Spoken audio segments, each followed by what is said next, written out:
তো এখন যে আপনারা যে মাইকগুলো আপনারা দেখতে পাচ্ছেন প্রায় অনেকগুলা মাইক, তো এটা আপনার বরিশাল পটুয়াখালীতে মিজানুর রহমান আজহারির ওয়াজ মাহফিলের জন্য সেট আপ করা হবে এই মাইকগুলা। তো এই জায়গায় কতগুলা মাইক থাকবে আপনারা ভিডিওতে জানতে পারবেন। আমাদের 300 আর ঢাকার আছে 300। মোট 600 মাইক। হ্যাঁ, আরও এক গ্রুপ আছে মানে সাউন্ডের মানে স্টাইল। ওখানে কত পয়সা থাকবে? ওইটা তো শিওর জানি না, ওটা হইলে আচ্ছা, কালকে ভিতরে জানা যাবে। আচ্ছা, 600-এর উপরে থাকতেছে মাইক। হ্যাঁ, 600 আর করে। যদিও অনেকগুলো মাইক, প্রায় 600 মাইক, তো 600 মাইক আছে বিধায় যে দূরত্বে লাগানো হবে বিষয়টা এরকম না। কয়েকটা মাঠ তৈরি করা হয়েছে, ওই মাঠের ভিতরে এই মাইকগুলো লাগানো হবে।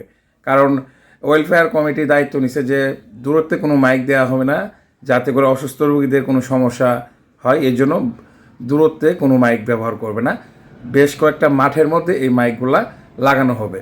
600 মাইক আছে ঢাকা এবং ওই জায়গার যে স্থানীয় মাইক ব্যক্তিক সহ তারা যৌথভাবে 600 মাইক ইউজ করবে, প্লাস সাউন্ড সিস্টেম সহ। তো এরকম ভিডিওগুলো দেখতে চাইলে আমাদের পেজটা ফলো করে দেবেন, ভিডিওগুলোতে লাইক কমেন্ট শেয়ার করতে ভুলবেন না।